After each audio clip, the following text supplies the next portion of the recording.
Hello darlings, welcome or welcome back to the channel. It's your girl Keiko, and in today's video I'm going to be giving you guys a 2024 reset guide where I'll be giving you tips on building a routine, setting goals and creating the perfect vision board. So if that is something you're interested in, then be sure to keep on watching. First things first, we're going to start with the importance of keeping your room clean. You guys may know the popular quote, clean space, cleaned mindset. Well, it is totally like that. Taking care of yourself also means taking care of your environment. So when you're getting ready to reset for the new year, I feel like the most important thing you have to do first to be in that mindset is to clean your room.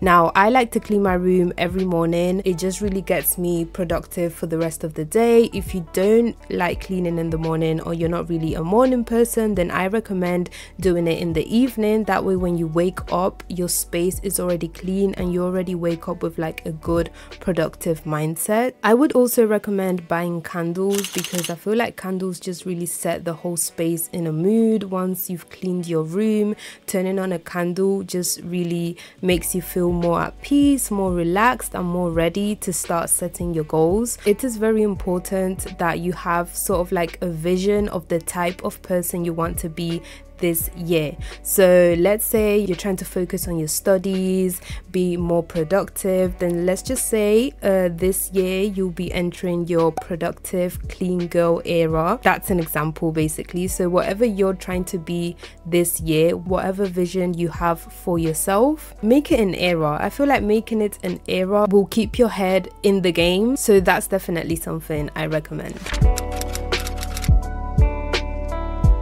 Next thing is to build a routine. Having a morning routine or an evening routine is super important, especially if you're a disorganized person or you find it difficult to get things done during the day. If you don't know how to build a morning routine, I'm going to give you guys some tips on making the perfect morning routine for you. Now, a tip: when you're going to sleep, be sure to put your phone far away from you. Me personally, I go to sleep listening to podcasts, so it's very easy for me to put the phone far away because I can still listen to the podcast. But that way when I wake up in the morning and my alarm goes off, I have to get out of bed to turn off the alarm. This for me was a huge game changer. It really does make you get out of bed, and once you get out of bed, you may think that you'll just go back to bed, but you'll be more awake even if you do go back to bed. Whilst we're in the topic of beds, the next thing is to make your bed in the morning. Making your bed in the morning makes a huge difference. You may think it doesn't, but it does, because once you've got it done, you won't want to get back into bed. You'll sort of feel forced to do other stuff since your bed is made. You've put in all the effort to make the bed. You're not just gonna get back into it. So I feel like making your bed is like the perfect start to a morning. Another thing is to get up at a decent time. A decent time for you. Don't try to be like the 5 a.m. girlies or the 6 a.m. girlies if you know that you're not going to be able to wake up at that time, because at the end of the day you're just going to end up feeling tired anyways, and at one point during the day you will most likely get back into bed. So get up at a time that suits you. Obviously don't get up too late, but if you're not the type to get up too early, then don't also try to get up too early. Try to get up at a time that will work for you specifically. Getting changed immediately also makes quite the difference, because obviously when you get up in the morning you don't want to still be with the same clothes you slept in, because you still feel kind of cozy, you still feel kind of sleepy. So I recommend, you know, waking up, brushing your teeth, washing your face, having a shower and getting changed. If you don't want to shower in the morning or you plan to shower later on in the day,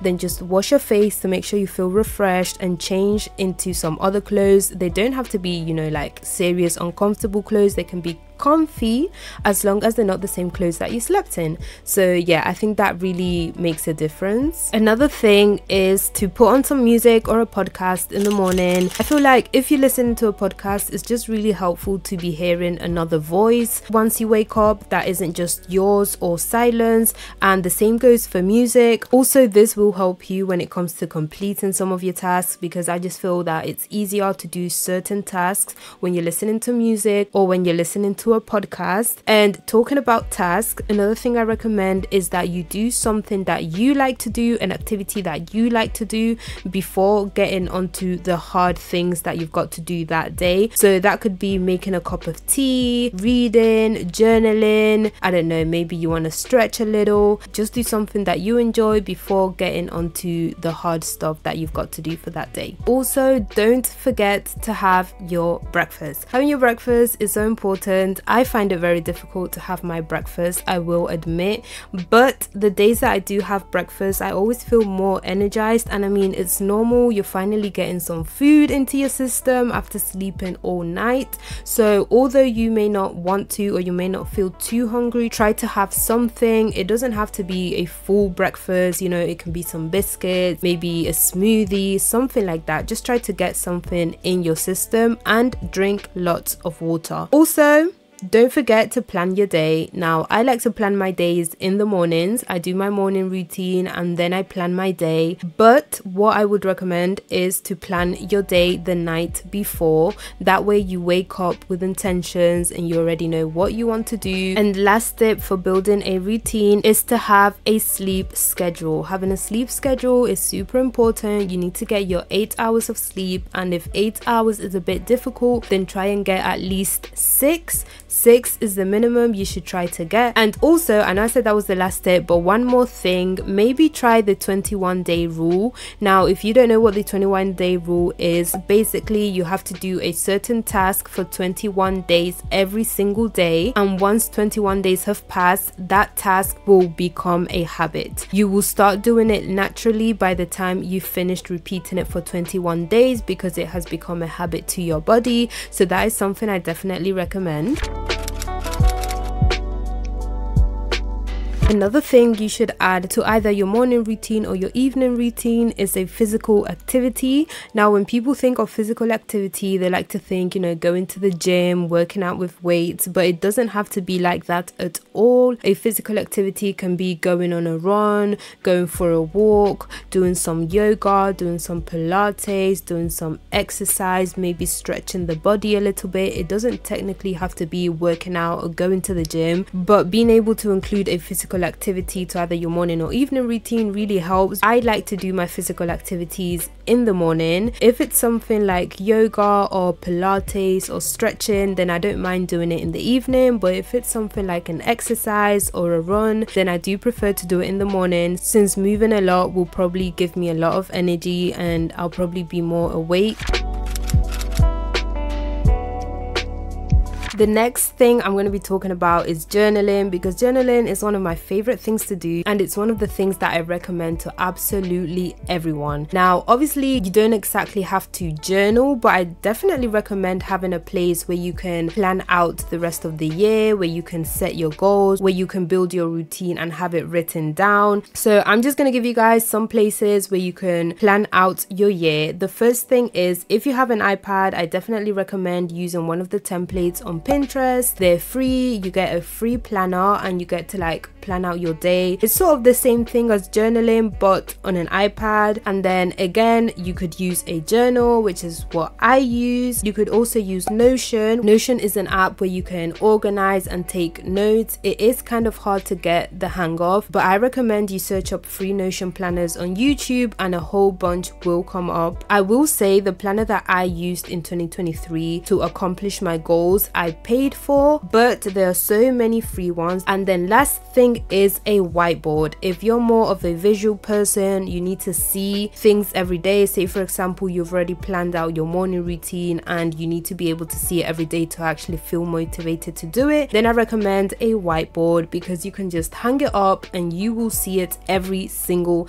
day. The three things that I use to plan out my year, my day, my goals, and just absolutely everything is my journal, Notion, and a whiteboard. I've actually got a whiteboard on the wall right now, and I have Notion on my computer, and then journals. I have so many journals. I literally could not count them. Those are the three that I have. If you have never done journaling before in your life and you need somewhere to begin, I am going to recommend to you the 5-minute journal. This is on Amazon, and I just feel like this journal is great for journal beginners because it has weekly challenges, morning gratitude, daily affirmations and quotes, and self reflection, and so if you don't really know what to write in your journal, it sort of already comes written for you, which is great. If you already have a normal journal but you just never really know what to write in it, then I'm gonna put up on screen some journal prompts. Again, you can find so many of these on Pinterest. Just search journal prompts and a whole bunch will come up. I promise you. Just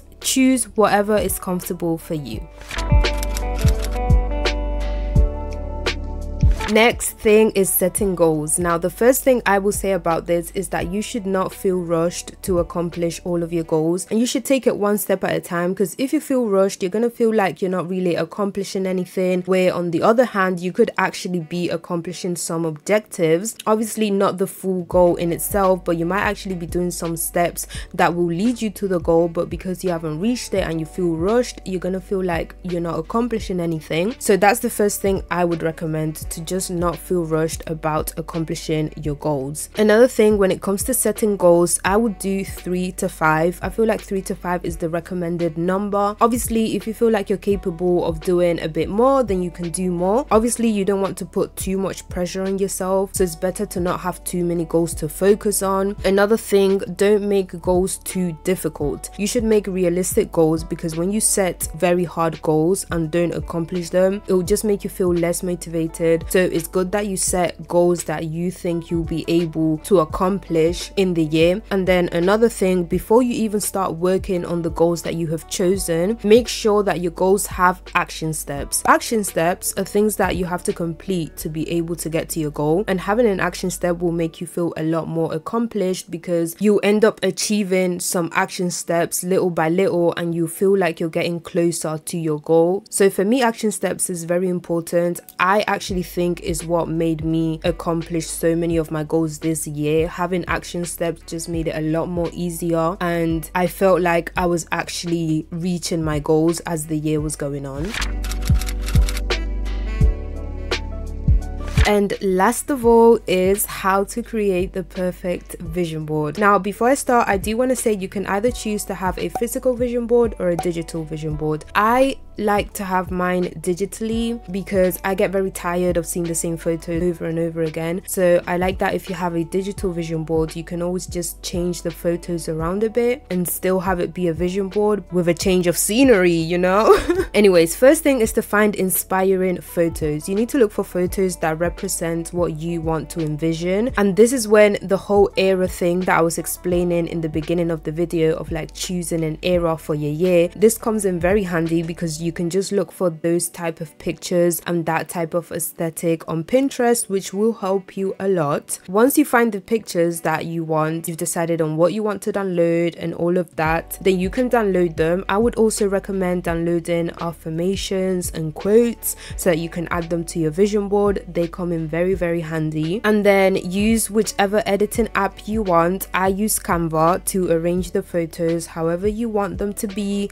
Be creative, add quotes, add affirmations, and be intentional. The most important thing whilst making your vision board is to be intentional, to actually focus and get yourself together to accomplishing the things that you want to accomplish this year. So yeah, either way, you guys can see the whole tutorial that I'm doing right now on screen. I know it's a little bit fast, but hopefully you guys understand, and if you don't, there are always so many other tutorials on how to create the perfect vision board. The last step to really making 2024 your year would be to apply everything I just said to your new year, and I promise you that it will be life changing. And if you ever forget what I just told you in this video, then you can just listen to the video again, use it as a podcast like I mentioned. You know, you could use it in the morning as your podcast, listen to it to get motivated, and hopefully you guys have the best ever year possible. I know you can do this, you know you can do this. I believe in you, so you should believe in yourself. And with that being said, I hope this video was helpful. If it was, then please give your girl a thumbs up and subscribe. If you want more videos like this, so like sit down videos, let me know. It is kind of weird